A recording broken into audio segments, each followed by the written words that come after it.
بڑی عبادت ہونے کے باوجود سب سے مختصر بھی کوئی عبادت ہے تو نماز ہے. یہ یاد رکھیے گا، نماز سب سے بڑی عبادت ہے، یہ سب سے مختصر ہے. اور کتنی مختصر ہو سکتی ہے یہ انشاءاللہ کل یا پرسوں کی تقریر میں عرض کر دوں گا.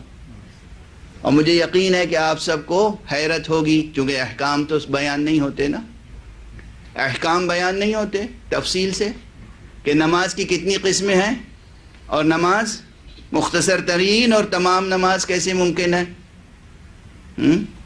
یہ آئے گی بحث.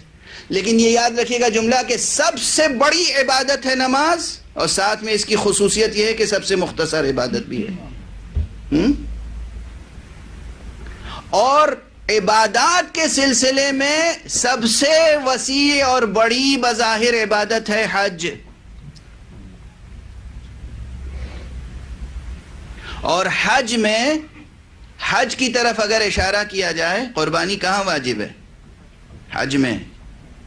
تو گویا ابتدا میں تمام عبادات کا بالترتیب ذکر آ گیا. بے شک میری نماز ہو یا روزہ ہو یا زکوٰۃ ہو یا حج، سب خدا کے لیے. اب یہاں ہر مسلمان آگے بڑھ کے کہہ سکتا ہے کہ یا رسول اللہ، آپ جس طرح کہتے ہیں نماز پڑھتا ہوں میں قربتاً اللہ، میں بھی تو اسی طرح کہتا ہوں نماز پڑھتا ہوں میں قربتاً اللہ. اس کے بعد کا فقرہ وَمَحْيَايَ، اور میری پوری زندگی خدا کے لیے. وَمَمَاتِي، اور میری موت خدا کے لیے. ایک جملہ عرض کر رہا ہوں، شاید زبان کا جملہ سمجھ کے آپ لطف لیں گے، لیکن یہ صرف زبان کا جملہ نہیں ہے. جو دنیا پہ مرے جا رہے ہوں وہ خدا کے لیے موت کا تصور کہاں کر سکتے ہیں؟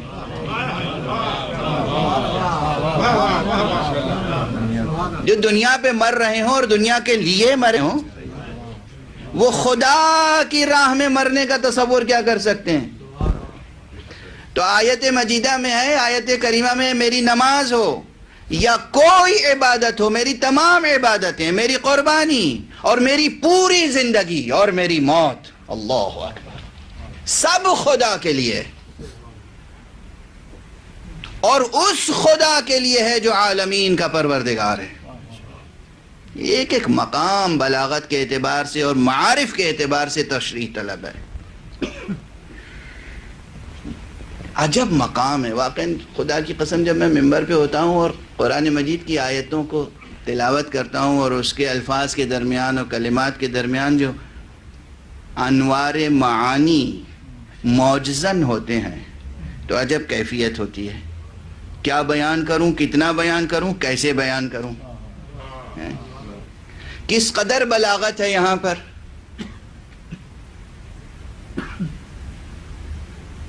اب ظاہر ہے میں وعدہ کر چکا کہ آج کا وقت تمام ہو رہا ہے، میں گفتگو سمیٹ رہا ہوں، لیکن توجہ رکھیے کہ بے شک میری نماز، میری تمام عبادتیں، میری قربانی اور میری پوری زندگی اور میری موت، سب اس معبود برحق کے لیے جو تمام عالمین کا پروردگار ہے اور کوئی اس کا شریک نہیں ہے. اور مجھے اسی کا حکم دیا گیا ہے. یہ حضور نے فرمایا ہے، لیکن یہ پورا مضمون، خدا کی قسم یہ پورا مضمون، اس میں خاص چیز کیا ہے کہ زندگی ہو یا موت، عبادات ہوں یا معاملات، یہ سب کچھ للہ ہونا چاہیے. یعنی ایک مرکزی نقطہ ہے اخلاص، خلوص. جو چیز ہو خلوص سے ہو. کس کے لیے خلوص؟ خدا کے لیے. صرف خدا کے لیے جینا اور صرف خدا کے لیے مرنا، اس کا تصور ہی دشوار ہے. یہ کانسیپٹ، یہ نوشن، یہ کنسیو کرنا یہ دشوار ہے عام انسان کے لیے. ہم اپنی زندگی کے کتنے لمحات اپنے لیے بسر کرتے ہیں، بیوی کے لیے بسر کرتے ہیں، بچوں کے لیے بسر کرتے ہیں، اعزاء اقربا کے لیے بسر کرتے ہیں. یہ تصور عام انسان کے لیے کس قدر دشوار ہے کہ پوری زندگی خدا کے لیے بسر کی جائے. آسان ہے یہ مضمون سمجھنا، آسان ہے کیا؟ جیسے اول المسلمین کا نقطہ سمجھنا دشوار ہے، ویسے یہ سمجھنا دشوار ہے کہ ممکن کیسے ہے کہ پوری زندگی خدا کی خاطر بسر کی جائے، اور جو چیز سمجھنا بھی دشوار ہو اسے کر کے دکھا دینا محمد و آل محمد کا کارنامہ ہے۔